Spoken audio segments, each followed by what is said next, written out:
Hey, what's up everybody? How's it going? I know I normally drop my videos on Sunday, but I was busy. I was doing a podcast or a YouTube channel with this New York City, NYC crime spot. Yeah, very good, man. He just dropped it. Came out good. So you want to watch my Sunday video, NYC crime spot. That's why I was talking. But all right, today I got a good one. It's Monday. I'm going to make up for being not here yesterday. So what I'm going to talk about is the rat one that I was telling you about. Yeah, I'm going to tell you about this guy that was in the neighborhood here who was selling cocaine. And he got caught. He became a rat. And I'm also going to tell you a story. This is very, very wild. I know someone that ratted on Cope 2. Yeah, you guys always saying Cope 2's a rat, Cope 2's a rat. I personally know someone that ratted on Cope 2. I never met the person, but I'm going to get into that too. First, let's start with the drug dealer guy. All right? I'm trying to wrap it quick because it's already late in the day. I was doing other things. But yeah, really, man, check that shit out, man. NYC Crime Spot. Definitely good. I'm going to leave the link in my bio below, along with my coffee, to buy me a coffee. That link will be in the bottom below. Thank you, everybody that's been sending me money for buying me a coffee. I'm almost ready to get a laptop. Yeah, it's just why I could go live. Before I was going live on a little busted up phone and shit like that, and it kept clicking off because it's not a connected phone. It's just with my Wi-Fi, and it's an old phone that D3 Sammy gave me, just so I could check my Instagram and YouTube and stuff like that. I don't have a phone. Don't want one. All right, anyway, let's get started. All right, way back, it used to be me, JJ, which is John, and D3, and Frankie Gator. SQ he used to write for Squirt. Well, there was this car on 72nd Street between 1st and York Avenue. It belonged to this guy, I don't know, he was like Egyptian or something like that. He was a very well manicured person. He was a kid, actually. He was like our age back then. But always plucked his eyebrows, always smelled like good, you know, like perfumey and shit. He always had his nails all shiny and shit like that. You know, dressed to the T's. The women loved him. Oh, yeah, women. Anyway, this guy would drive around. Forget if it was a Mercedes or a BMW, but we're going way back to the 80s. But, yo, we took the wheels off his car once. I think they were BBS's or some weird type of rims of a car. I forget what they were. They were very expensive. This guy, Winky, from Uptown, I believe it was Winky that bought them. I might be wrong. But they were definitely sold up in Harlem. Winky was down with those whole Rough Rider thing and all that stuff. And he hung out with Alpo and them. Yeah, I believe it went to Winky or someone in that circle of people. So that's what we were planning on selling them to. Now, we took these rims off the car. The whole wheels and everything. We left the fucking car. Just boom, right there. We used a jack on each side. Took the wheel off, let the jack down. That side was on the street. We didn't even put it on cinder blocks, man. And we would jack it up. We took all the fucking wheels off and just left the car right there. Now, 72nd Street between 1st and York Avenue it's like 4 lanes. It's like a huge intersection. Cars going both ways. Sotheby's, the art gallery, the Sotheby's, the gallery auction house, Sotheby's, is right there. Yeah, that's where we did it. So we took the wheels off this guy's car, and we were gonna sell them to these dudes up in Harlem. I forget who it was, but someone wanted a nice pair of rims, so we were running around looking for them, and we found them, and we took them off this car. So now this guy, Dave, fuck it, he's a rat. I'll use his first name, Dave. This guy, Dave, comes up to John. He's like, yo, listen, someone just stole the wheels off my car on 72nd Street between 1st and York Avenue. So, like, John's like, oh, shit. You know, it is mine. He's like, listen, I need BBS rims, this, that, blah, blah, blah, blah, right? So John's like, okay, I'll keep my eye out. But we actually had these wheels in John's house. Like, I remember his mother was complaining, like, get these fucking wheels out this house. But anyway, yeah, John Kelly, and then there was the other brother. Yeah, there were a couple of them living over there. They had the crazy dog and shit. They had these big fucking tires in the house. Yeah, John was a pisser, man. Small little apartment, too. But anyway, so we actually sold this guy back the same fucking wheels that we just took off his car.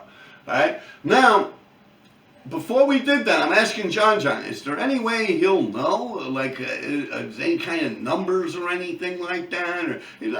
Or, so we sold it to him, and he did not know. We're like, yeah, they should fit. And we put the same fucking things. I think it was Frankie Gator, me, and John the first time. Right? And I do mean the first time, because we did this shit to the fucking guy a couple of fucking times. I am not lying. So now, he gets these rims back on his car and shit. So now the dude's up in Harlem, like, yo, you get them wheels yet? So we're like, nah, man, this, that, blah, blah, blah, blah. So then we come back around. We see that car on like 73rd or 74th and 1st. And we take the fucking wheels off the thing again, man. I'm dead fucking serious.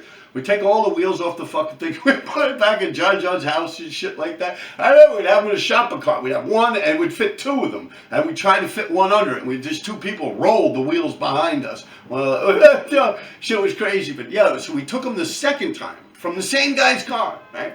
Bigger and fucking shit. Yeah, made a Lord strike me fucking dead, man. The guy gets in touch with John again, saying, yo, I swear to fucking God, you guys you think you could look out for me, see if you could get another set of rims? Someone took my rim. I swear to fucking God. So, at this point, I believe the second time it was D3, me, and John. I don't think Frankie Gator was involved with the second time that we took his wheels, and he came back to us again wanting to buy these fucking wheels off us. So at this point, I'm like, nah, man, you guys are assholes, man. I ain't fucking with it. I was like, that's crazy. But they actually sold them back to him, and then we took them from him again, and that's when we sold them to the dudes up in Harlem. I'm dead serious. We took these wheels off that fucking dude 3 fucking times. And the third time was Frankie Gator. Yeah, I believe Frankie Gator is the one that, no, it was John. John was plugged in with Winky and Alpo and all that more so. But we took that shit like 3 or 4 fucking times, man. Funny shit. But anyway, this dude would move big fucking amounts of cocaine, man. Bricks of this shit. Bricks, man. Bricks. Like fucking you wouldn't believe, man. Yeah. And over there, fucking plant 73rd, 74th. She was all over the newspaper. So anyway, he gets caught. And I hear that he became a rat. And everyone that he was involved with got arrested too. So he gets arrested, right? This is like 1988. 1989. Yeah. Maybe, no. Yeah. 88, 89, because I didn't get married yet. Yeah. So this is like 1988, 1989 or something like that. He gets arrested by the feds, the FBI, right? So I never hear from him or any of his friends again. Now, some of them people that were down with that were also like the 4 horsemen of the apocalypse from Central Park. You guys could Google into that yourselves. I don't want to get people's names involved. But yeah, he was involved with those dudes moving weight, man. And then they turn around and they lock his ass up. So I swear, 88, maybe, 89 or something. I'm reading about it in the newspaper. So you figure 89, 99, 2009, 2019, maybe 30-something years go by. 30 years. 30 fucking years go by. Right? And they got a 7-Eleven here on the next block from me. It's gone now, the 7-Eleven. They had a 7-Eleven over there, right? So I'm in the 7-Eleven with this girl that writes graffiti also. She writes Anna, A-N-N-A. And we were just writing in some train tunnel or something like that. I think it was on the A train on the west side somewhere. She was making a movie. She was in college, taking a college course or some crazy shit like that. And she was videoing a movie of hopping around the train tunnel. Matter of fact, I'll include the movie after this. So I have my son record. It's a movie. It's on my YouTube. I don't think it's on my YouTube actually, but it's on her YouTube, Anna TV or some shit like that. But anyway, yeah, so we jump around. I'm dressed up like a rabbit. And I'm jumping around the train tunnels. I almost step on the 3rd rail. I can't see shit. I got a mask on. It's a very good video, man. Like, most people are scared hopping around train tunnels. I'm jumping around. She's dressed like Alice in Wonderland. Yeah, true story. And we're jumping around and we're like making a fucking movie in the train tunnel. Trains going by and shit. Yeah, I'm going to post that in this video so you guys can watch that. I'll see if my son's able to do it. If not, I'll click a link that you can somehow figure it out or something like that. But anyway, me and this girl, Anna, we're in this. So I really just got home from work and did like 20 different things. So like I didn't even have time to like sit down, smoke a joint and vibe. So I'm vibing with y'all, all right? Welcome to the vibe. Right. So me and Anna was writing graffiti on these train tunnels and shit like that. And there was 7-Elevens right around the corner from my house. I forget what she wanted to get from 7-Eleven. We winded up in there. It's about 3, 4 in the morning after we got out the train tunnel. We're both pretty dirty and shit like that. And we go into 7-Eleven, right? So I'm in 7-Eleven and I'm stealing shit. And all of a sudden I see this guy. I hear his voice talking to the dudes that's in the Optimus, it's in the 7-Eleven. They're Indian, and he's kind of like Indian too. I don't know, I don't want to be disrespectful, but yeah, he looks like an Indian dude. So he's talking and shit. I'm like, damn, I know this fucking guy. I know this dude. That winds up being that guy Dave. But anyway, I'm walking by, and then Anna calls me, oh, Rob, this, that, and he looks, and he sees me. So, oh shit, Rob. Yo, what's up? How you doing? This and that. I'm like, oh, I know you, motherfucker. Yeah, I play. I say, oh, what happened, man? You get locked up or something? He's like, yeah, no, I got out now. And he starts telling me this whole big story about what happened to him. Right?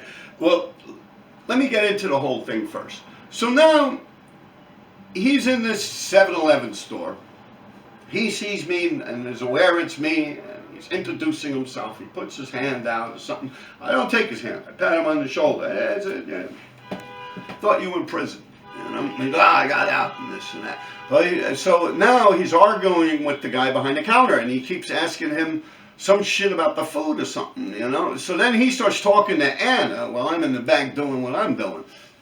Well, Anna comes up and she's like, yo, that dude's bugging out. He's like, he can't eat. And I'm like, what do you mean he can't eat? She's like, he can't eat. He's afraid that they're going to poison him. I'm like, who's going to poison him? So I go up. I'm like, yeah, man. So, yeah, what's going on? How you doing this, that? You know, I figure, let me get a little information. This sounds interesting, you know.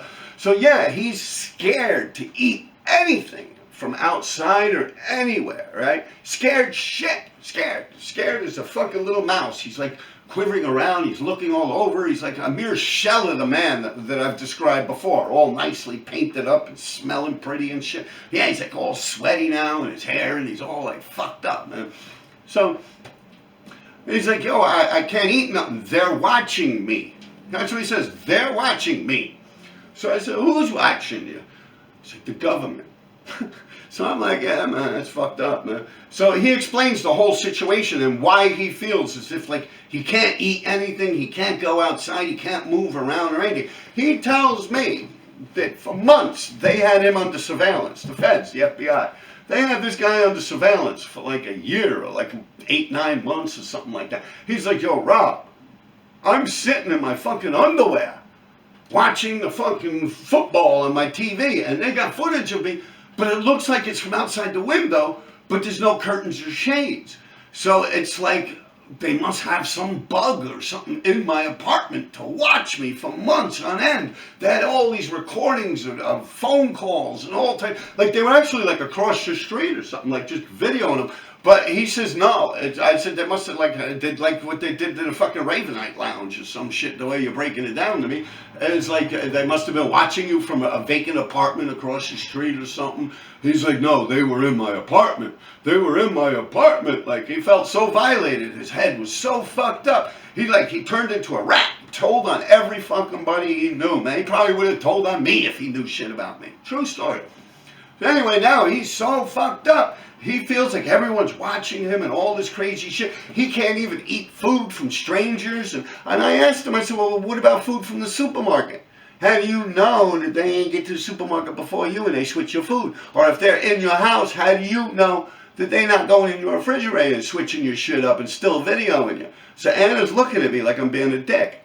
You know, she like actually was like, stop, like you're fucking with his head. The dude's mentally going through it. And I'm like, all right, whatever, man. So she's like, here, look, I'll take a bite first. Right? Here's what she does. Anna, the girl that writes Anna, A-N-N-A.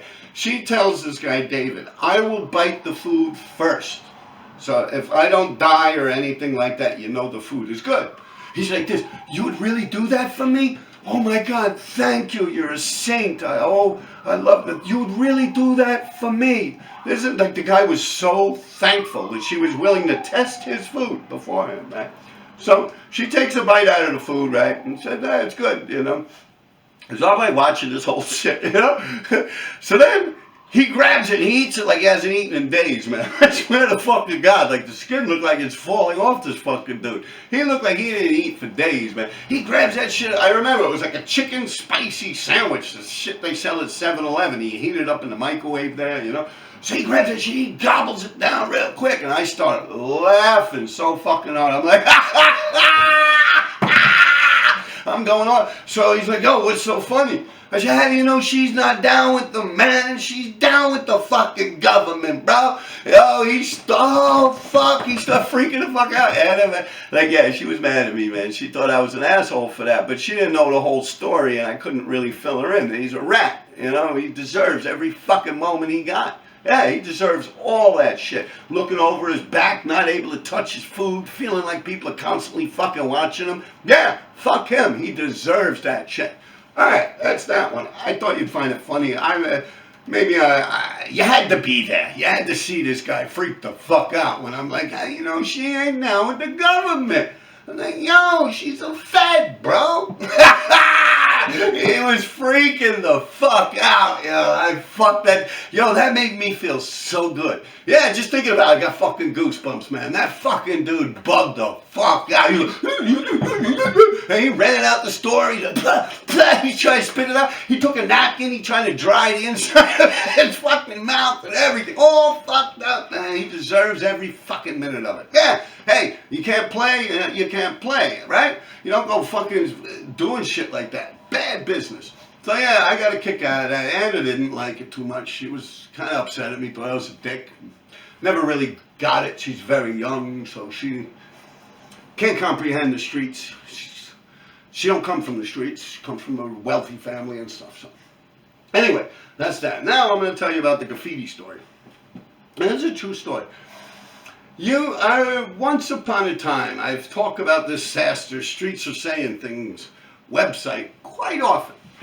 Because a lot of interesting stuff. It was fun, man. I used to have a ball. I missed that shit, man. That was fun. Like, yeah, they fuck with you. But I mean, they would put my address on and shit. And yo, not once in my life have I ever went to anyone's house to look for them, to beat them up or anything like that, or post anyone's information or tell any cops or anything. It was never like stupid graffiti. Yeah, that was dumb shit. But I used to get a kick out of that SASTER, Streets Are Saying Things. But let me get to this story. The year 2007. I'm living up around Hunts Point. I'm living on Coster Street, 728 Coster Street. I'm living with this girl, Melissa, her 2 kids, and my son, Bobby, is around at that point. He's like 3-4 years old. He was born in 2002, so you do the math. Now, you know, me and Coke too, we do what we do. We're always fucking with each other one way or the other. Like I said, with the Peter Luger thing, he posts a picture of himself eating at Peter Luger's. He's like, oh, yeah. And I'm like, man, that motherfucker eating at Peter Luger's. I'm over here eating Chef Boyardee out the fucking can. You know? So I started crossing him out. And just recently, like within the past week or so, he started calling me names or something like that from when I'm blocked. Or maybe I blocked him, but I'm pretty sure he blocked me. I don't know. I don't care. But I can't see his stuff, and I'm assuming he can't see mine. So, yeah. But anyway, so me and Coke 2 used to go back and forth on this Streets Are Saying Things, or SASTER. So now, in the midst of me and him going back and forth with each other, you have this guy, MK. Now, he is the brother of Cavs, C-A-V-S, and the brother of Key, K-E-Y, right?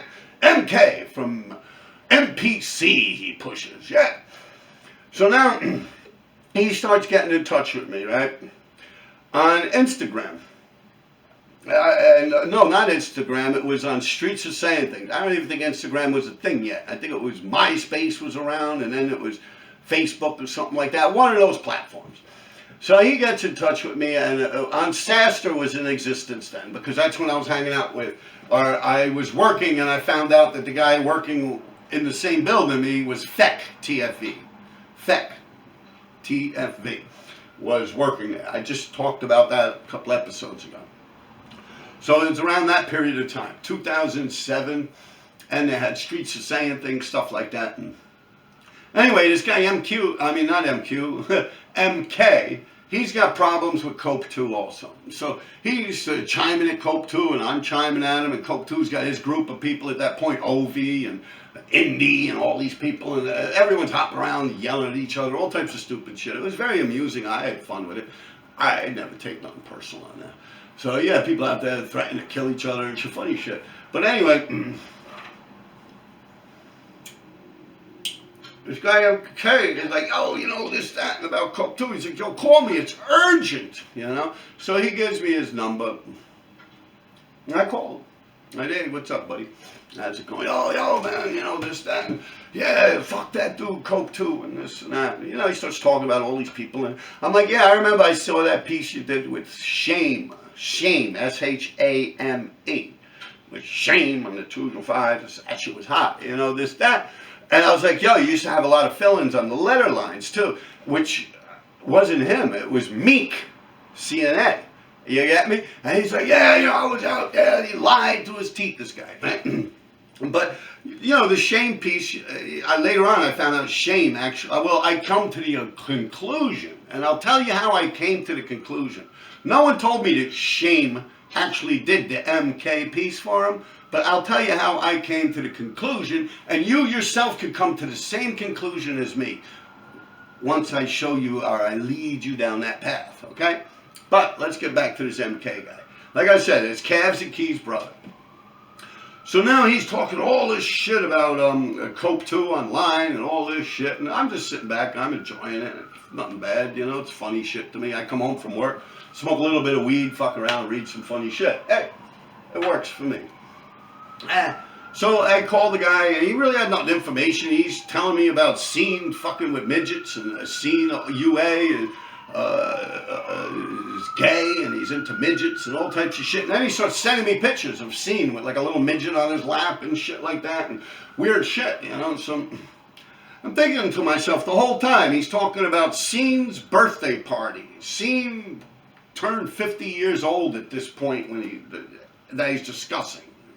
Telling me about Quick and all these people that were there, and all the weird shit and this and that. And everyone he knows, he's telling me all types of shit about them and stuff, right? And I'm like, oh, yeah, all right, well, yo, I got to get going then. Talked to him for about an hour on the phone. The next day, he calls me again. I talked to him for about 20 minutes or so. Next day, same thing. Next day, same thing. So now I'm like this to the girl I'm with, Melissa. I'm like, I'll tell him I'm not home. Tell him I'm not home. Then he sits there talking to her, and she's like, look, my baby, I got to change my baby's diaper. And he's like, oh, I'll hold on. Like, I swear, this is a true fucking story.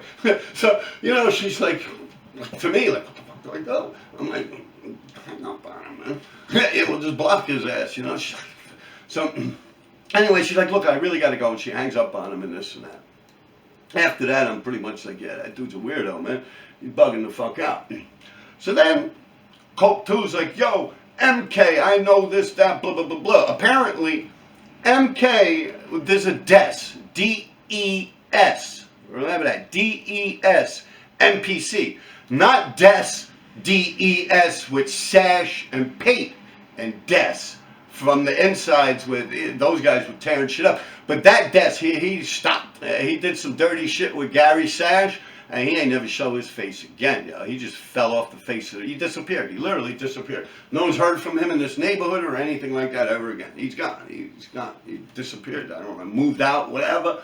Yeah. So that dude, this is a DES NPC. See, that's why I don't really dig that NPC shit too much. You won't hear me talk highly of them. I'll talk highly of Cap NPC, but the rest of them are kind of weird, man. Like, yeah, it's weird shit, man. Like, their recruiting system fell apart at a certain point, man. Yeah, and it really got watered down. And not even watered down with, like, a lot of idiots, but just rats. Like, scheming rat shit, man. Like, yeah, NPC got bad. And here I am. That's me. You see my face. Robert Brian Dyer. NPC really went down that road. Yeah, man. Hate me all you want. Come try and beat me up. Whatever the fuck you feel like you want to do. Hey, I'm speaking the fucking truth. It's on you. Now, getting back to this MK NPC guy. So he's, oh yeah, you know, fuck Cope, this, that, you know. So then Cope puts like a, yo, I know where you live, motherfucker. That's what Cope 2 puts through. And I'll tell you, man, a lot of people don't know this about Cope 2, but yo, he really is a street kid, man. I can tell you some stories about him. Yo, him and PJ went and actually took a shit on Saint's yard, on his lawn, like shit. Yeah, there's things I hear, rumors and shit like that. I heard they actually squat down, took a shit on Saint TMR's fucking yard, man. Yeah, no, Coke 2 back in the days, man. Yeah, he'll punch you in the fucking face, man. Yeah, but I mean, now with cameras and shit, he's not stupid. I mean, he's backed in the corner, people picking and fucking around and shit like that, you know? I believe a lot of it's jealousy. I mean, I'm no one to, like, love Cope, and that's not where I'm going with this shit, believe me, but I'm just being real. I'm being real. Like, the dude really did do a lot of fucking graffiti on the subways and shit. You can't take that from the guy. You can't. I mean, whatever the fuck he became or whatever he does or whatever, that's his business. It's just his life, and he's allowed to live it, right? Look what's going on in the world today. You know, people who just are people. Anyway, getting back to this MK thing. Cope 2's like, yo, I'm gonna fucking come to your fucking house, I'm gonna beat your fucking ass, right? So MK's like, yeah, fuck you, come on by, man. So, yo, I swear to God, it's like an hour or two after I read this shit, right? My phone rings, right? So my phone's ringing, right? And Melissa, the girl I was living with at the time, remember I'm telling you, the guy calls my house all the time. So she's like, it's him. I'm like, oh, fuck. So I'm like, oh, let me see, you know, with this Cope 2 stuff, right?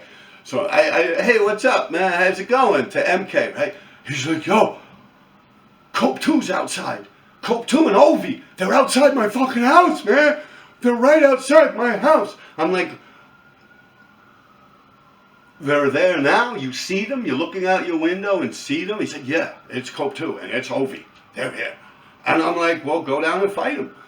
Like, go fight them. Go fuck them up. He's like, no, I'm going to wait till the cops get here. I said, well, what do you mean the cops get here? He said, I called the cops. They're pounding on my door. No. For real? I hung up on the fucking dude, never spoke to him again a day in my fucking life. He called the cops on Cope 2 and fucking Ovi.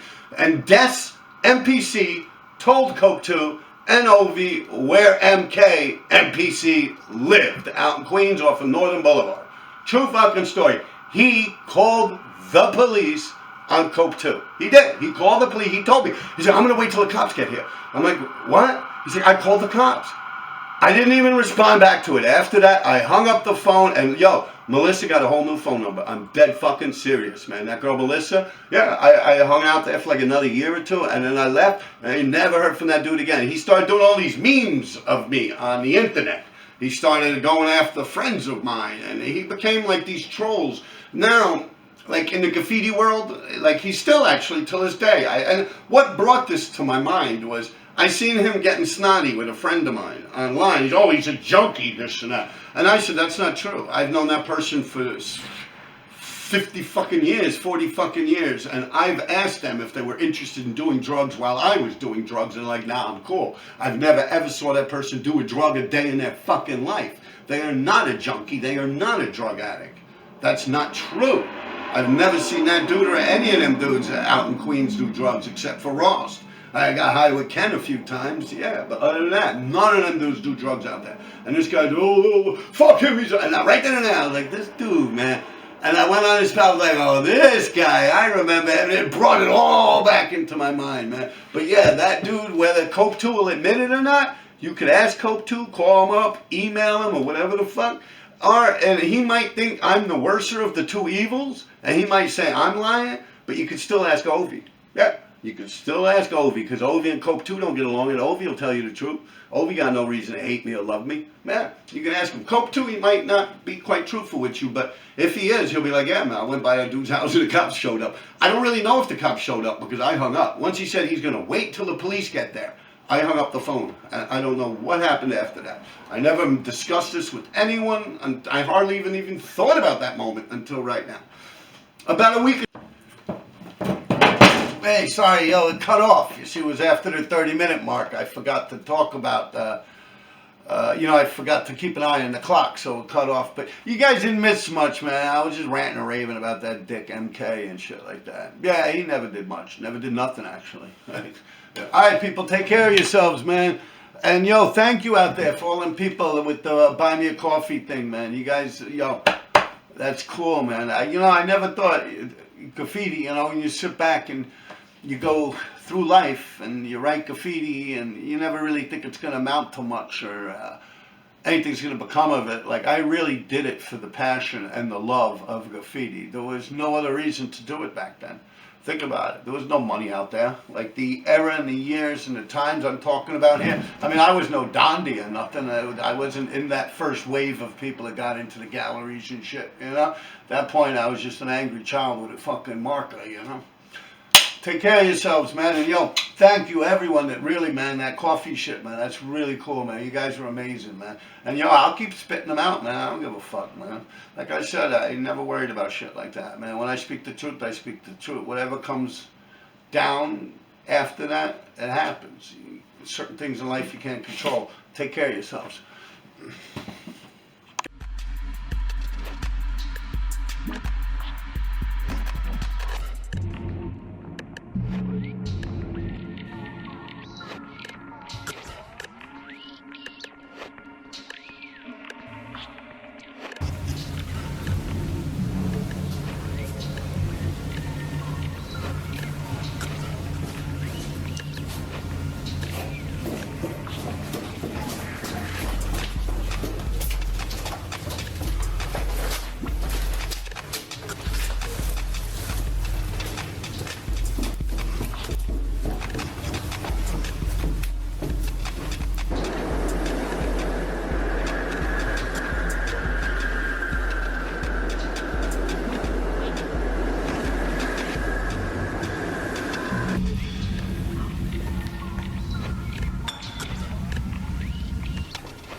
thought it was coming from here.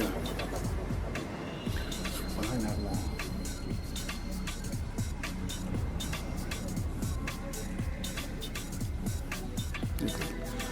You're boogieing fast. You got it. Don't worry. Just do that again when I tell you to.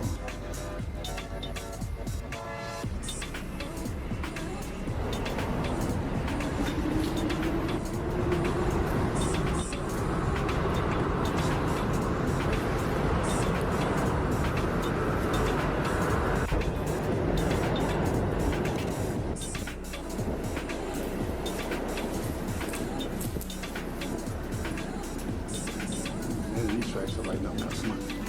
Yeah.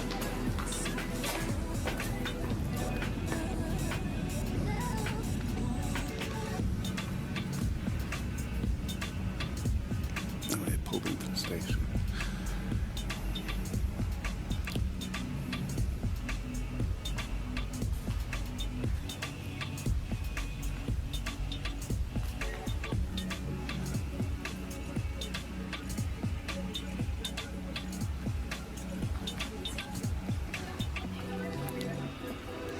It's just blurred. What do I do? It's blurred.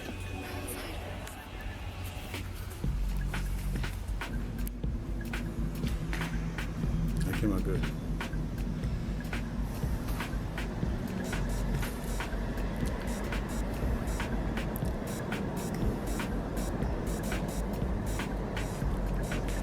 This is cool.